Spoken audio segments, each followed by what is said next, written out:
This the introduction. Yep, I'm introducing me. 6 feet, 300 pounds, known to rock the newest sneaks. Coolin', never foolin', rockin' G-Shocks like it's jewelry. Counting mad currency, flowing better than fluently. A man told me. What's going on, YouTube fam? It's your boy, the beautiful black man, Brimezus. I'm back here with another YouTube video. Before I get into it, guys, I want to remind you to like the video, comment below on what you think of this video after you watch it. Pop some Brimezus merch off my Teespring and other related websites. The link will be in the description below. And most importantly, please subscribe to my YouTube channel and help me grow. I am trying to drop a YouTube video every single day for the next 5 years indefinitely, guys, if possible. That is my goal.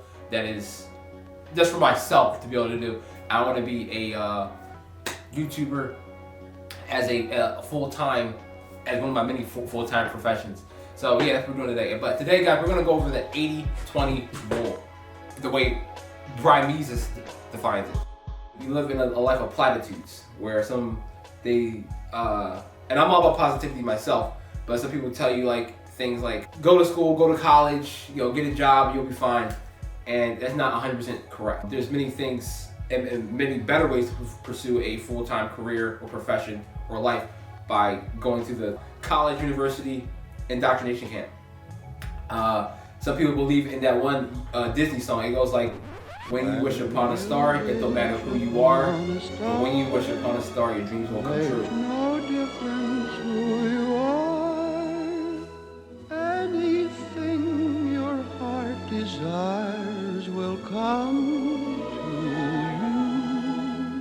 you. That sounds very great, but it's not 100% true. This is not to be a pessimist, but you guys have to understand the 80-20 rule. So when somebody gives you good advice in school, for example, in school, there's going to be the top 20% of people that are going to get the best grades. 80% of those students are going to get the best grades, and some of them get horrible grades. But only the top 20% are going to probably get, straight A's or honor roll or dean's list or president's list or whatever the case may be. And life works very much that way because as human beings, most of us are programmed to be lazy once we experience some kind of prosperity.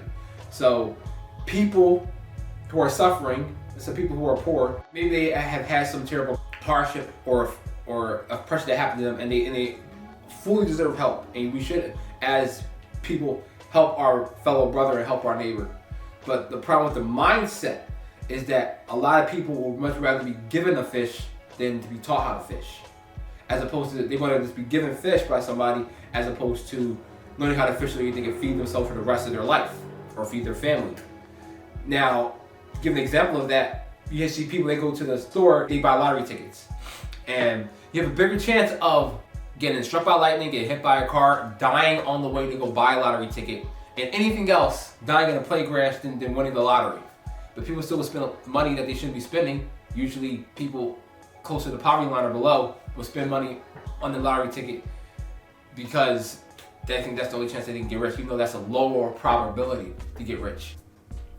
Because a lot of people have the mindset of getting fed the fish and not learning how to fish. For example, many of us know that you can go to school to become a surgeon.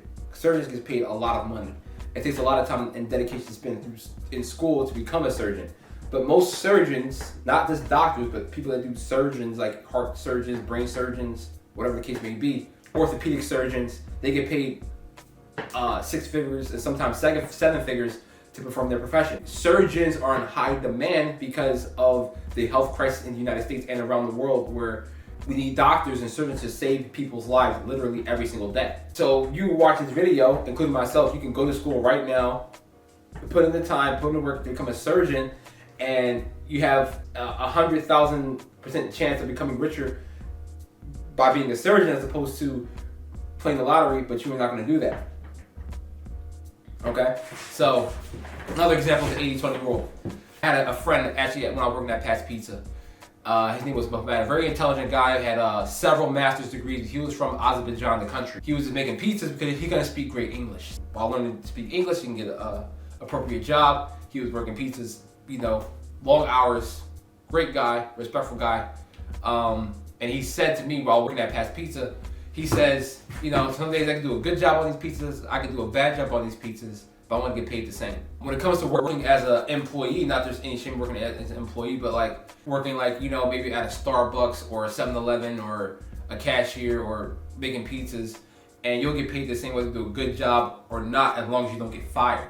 If you do a great job every day, you probably won't get a raise.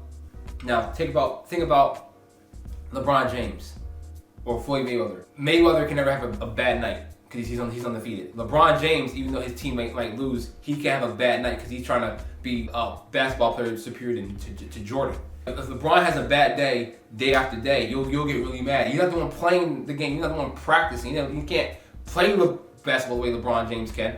And pretty much nobody else on planet Earth can play basketball the same way LeBron James can. That includes Steph Curry, that includes James Harden, that includes whoever you want to name. They may be close, but they can't play the exact same way. But LeBron James has that expectation of excellence every single time he goes out to the court to overperform. And that's why he gets paid the kind of money he does. People from around the world watch him shoot a ball because of his exceptional skill. The people that make it into the NBA or make the team in varsity in high school, there's people that try out, but the top 20% are the ones that are going to be starting on that team. It's not like everybody gets a participation trophy to participate on that team or to play basketball. In order to get the results out of life and what you want, you got to put in more effort than 80% of the people are going to get tangible results that you desire. Okay, or else you'll be mediocre in the middle of the road or below. And that's what you get. It's not no Disney Channel Wish Upon a Star. It don't matter who you are. It matters who you are if you're putting in the work. And listen to that, guys. So, I tell my fighters, I'm a coach, kickboxing coach. I tell my fighters, there is a 70% chance that you'll lose every fight. 70% chance. And in that 70% chance of you losing a fight, there's a 50% chance you'll get knocked out. But I still encourage people to compete and try their best anyway. You won't become victorious, let alone become a champion, if you're not willing to go through that possibility of failure. I always tell people that you're not really a fighter unless you're willing to get beaten up badly, worse than you ever have in your entire life, and continue to compete and continue to fight.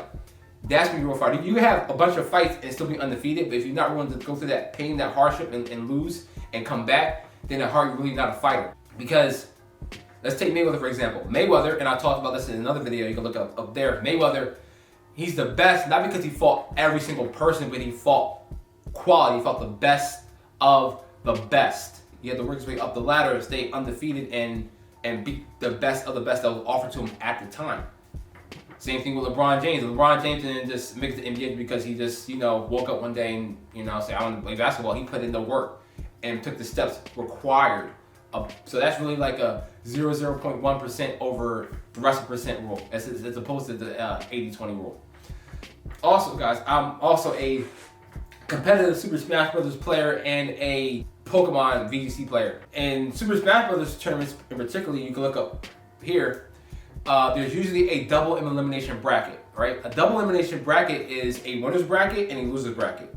So if you lose in winner's bracket at any time, you're sent to the loser's bracket. Now in a tournament, it could be 10 people, it could be 30 people, it could be 50 people, and sometimes in Super Smash Bros. Tournament, it could be upwards to 2,000 people. Now in first round bracket, people come to the tournament, they want to have fun, and they hopefully want to win or place high, like in the top 5, top 10, right? And maybe take home some money from the prize of the pool.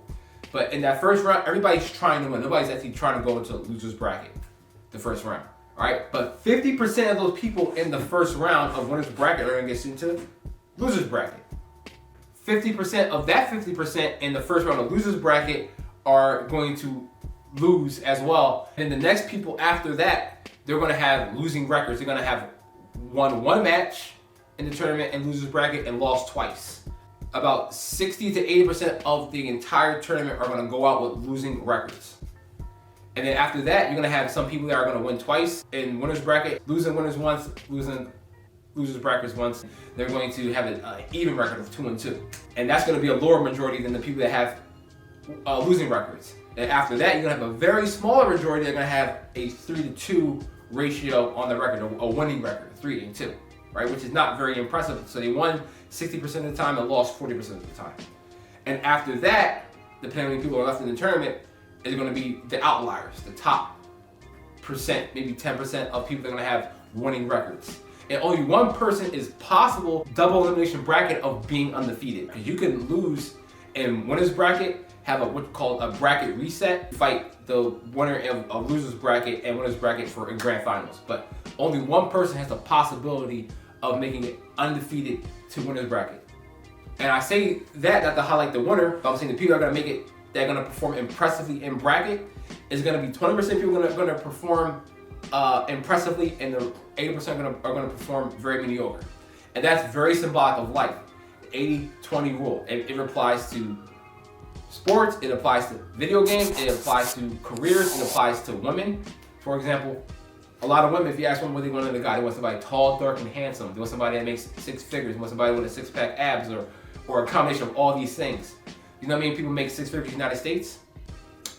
10% of people make over six figures in the United States. The top 1% of people in the United States make over $400,000 a year.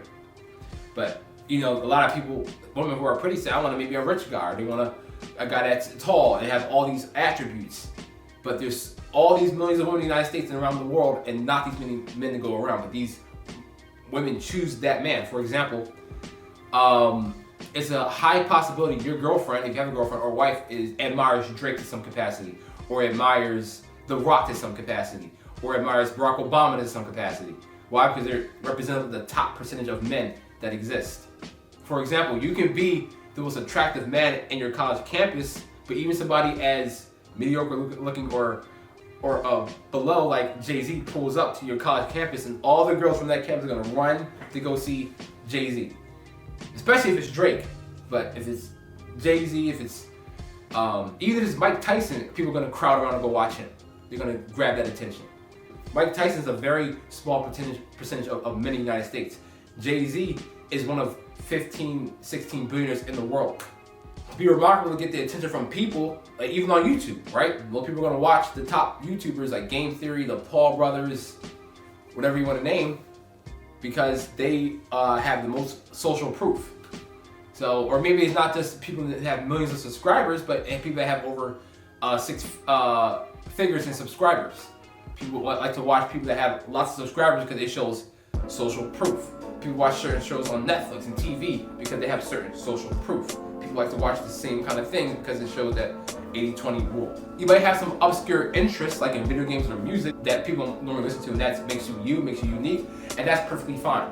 But at the end of the day, the 80-20 rule is what conquers our life and society. Anyway guys, that's gonna wrap up my video on the 80-20 rule. Don't forget to like this video. Comment below what you guys think about the 80-20 rule, how it applies to your life. I'm interested to see that. Cop some merch off my Teespring and website. The link will be in the description below. Most importantly, guys, subscribe to my YouTube channel as it will help me get into that top 20%. Help me boy out. It's your boy, Brimezus, the beautiful black man. I'll see you guys next time.